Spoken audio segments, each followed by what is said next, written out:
Yeah, so it can, if you've got the app on the phone.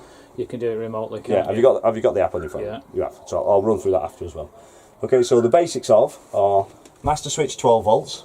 So on the last one, I'm just trying to think now, you may have had a car van switch. Did you have a car van switch in your last one? Yeah, that was under there, but there's 3 switches up there. Oh, you still had the 3 switches up there? 3 switches, right. yeah. Yeah, so your 12 volt switch, yeah. master switch, yeah, so that's that one there. Yeah. That one is your water pump. Yeah. That one's your master switch for your main lights. Yeah. A master switch for your dimmable lights, and then awning light. Yeah. So you've got options of four ways of turning an awning light on and off. So you've got that one up there, one on the fob, one on the switch by the door, and also an app. One on your phone. Yeah. Yeah. So why it needs that many, I don't know, just to switch an awning light on. Right. So if you can see that obviously the screen's dull at the moment, yeah. give it a quick wave, it lights it up. Also got menu scroll down the side here as well. So shown in the centre there, 14.3 volts, that's your battery. Yeah.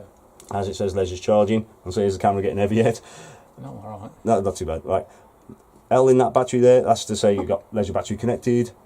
That little sun icon, that's to say your solar power is working. Right. Always needed or required. And flash of electric, that's to say electric's connected. And then you've got time there, which is incorrect, which I'll show you. So you can actually touch the screen as well. It's touch sensitive, the screen. No, don't touch the screen. No. No. All right. Just with it's not that clever, yeah. Not yet. That one is. The Aldi is, this one isn't. Right. So it's just scrolled up and down on the the menu buttons. And then select. Yeah. So no vehicle battery, obviously. Solar to vehicle, so that's showing you solar power coming in. Select battery, so you could select the car battery if it's still attached to the car on the pitch. AC limit. So with AC limit, what you can do, obviously, the bollard you connect to on site, you can overdraw that and it trips it. Yeah. If you're quite lucky, you can trip it back again, or you've got to go and wander off the road and find the warden who's probably going to be pretty miserable because you've just tripped the bollard. Okay, so what you can do is set the limit. If you press the arrow pointing towards the screen, that's as low as it goes, is 5 amp. All the way up to, you can set it all the way up to 16 amp if you want. Right. Or 15 or 16.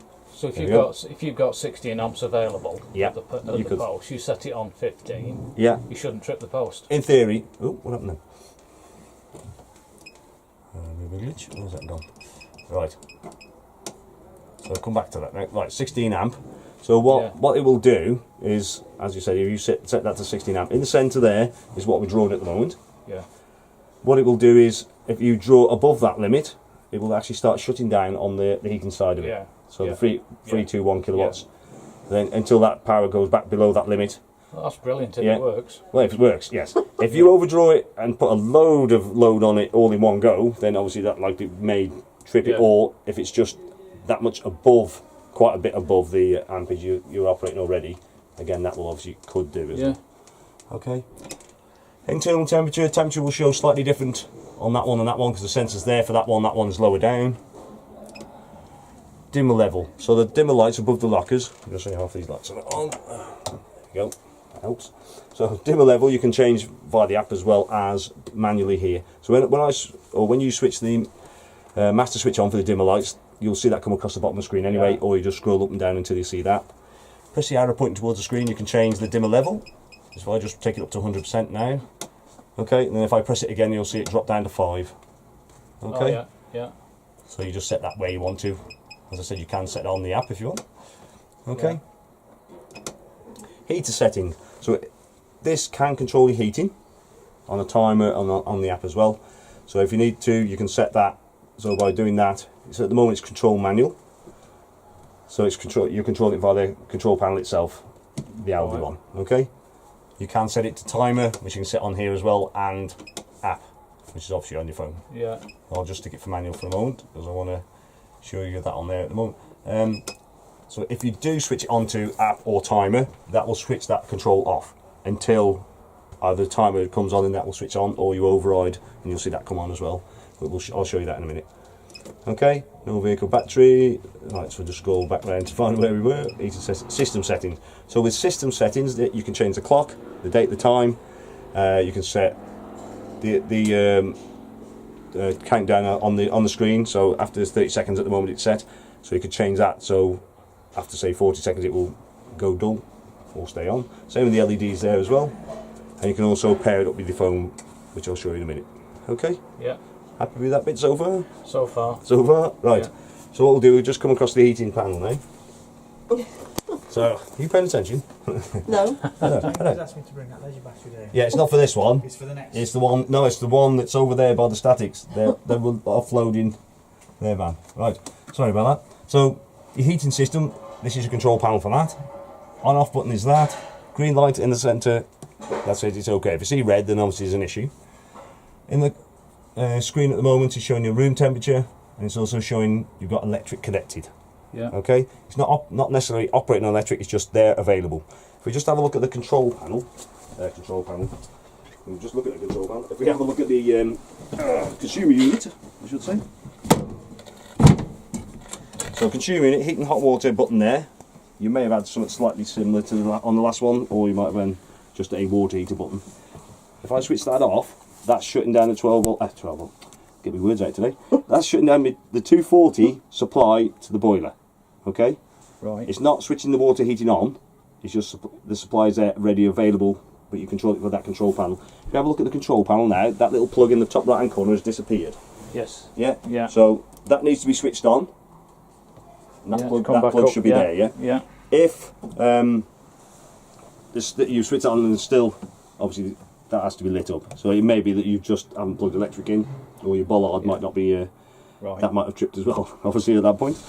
Okay. So to operate on electric, just make sure that little plug is in the top right hand corner, ready to use. Then what we've also got, which is not showing on the screen at the moment, which I'm just going to increase the temperature, not that I really want to. So hopefully I can show you the icon. Is it going to show me? There we go. So that there is your circulation pump for your heating. Okay, if that's there, that means it's being circulated around. If it's not there, heating's not being circulated around. Okay? Right. So this is your thermostat setting now. So you set it to whichever temperature you want. Yeah. So 22 degrees, obviously the pump should go off, which it has. Heating's not going to come on until the temperature drops to probably 22 or just slightly below, and then it'll allow the heater to come on. And it doesn't make that noise either because that's the compressor at the back of the shed. Okay? So, alright. Yeah, it's not yours, because normally I touch a button and it comes on. And it's like, no, that's not my van. No. Right. Next one along is water heating. So water heating off. Press the plus button once, half a triangle coloured in. Don't ask me why it's half a triangle, but that's to denote that we've got water heating. So that's your normal running for your water heating. If I press the plus button again, that is now a boost function. Ooh. So the boost function, what that will do is concentrate all the heating in the boiler for a period of 30 minutes. Okay? While it's doing that, it will switch if the heating circulation pump is on, it will switch that off.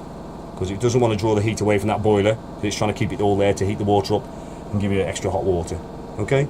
After that 30 minutes, or you can do manually, it will switch back to normal running. Okay? Okay. Next one along. So that's all your energy off now for the heating and hot water. So you can got options of 1, 2 or 3 kilowatts. Wow. And gas. Yeah. Okay. Right. Just to explain that, 2 or 3 kilowatts may be warm enough to, in the summer, heat your water and give you some warmth in the room, especially in the evening when the temperature drops. In the winter, it may struggle on just electric. Okay. So when you're on site, if you just compare that to a kettle at home, you've got an electric kettle at home, that's probably about 2 kilowatts. It's just trying to heat that much amount of water, not the kitchen. Yeah. Right? Yeah. So that boiler there, obviously is trying to heat 10 litres of water and this room and your bathroom. Okay, so it may struggle to heat that. Okay, so you may want to use the options of both. So if you add the options of both electric and gas, what that will do is from cold, so it's going to be a quicker warm up for a start. So from cold, it will use both energies, gets up the temperature, it'll shut the gas down, it'll tick over on electric, which it'll do quite easily, especially how well insulated these vans are now. So once it's reached temperature, that's what it'll do. It automatically knocks the gas automatically, off. yeah. Oh, that's good, isn't it? Yeah, so someone leaves the door open, like myself, temperature drops to the floor, Gas comes on. gas will kick back in because it's temperature difference, it needs to use the gas to get it back good. up there. Yeah, so it's only used it when it needs it, Yeah. unless you change it, obviously. But the electric will be ticking over. It's just try it. If in the colder months, and you're finding that the 3 kilowatts is efficient enough, it might be okay. But sometimes when it drops overnight, if you're in the colder months... So 3 kilowatts, presumably, you're going to trip the... your bollard... You're going to trip something, aren't you? You may do. But overnight you're probably not. But in the winter, obviously, you tend to be using more energy anyway, so you tend to be perhaps cooking more, or you've got more energy to heat things. So yeah, you could just reduce it down to, say, 2 kilowatts in gas, Obviously you're going to use a little bit more gas, but it's going to be more efficient as in keeping you warm. Yeah. Okay. Yeah. Yeah. Very good. Yeah, happy with that. Good. Okay, there are more functions in there. I bet a lot more functions. But that's your basics. As long as you're happy with that, that's good. Right. Okay. Right. So if you want to now, if you've got your phone with you, I'll set you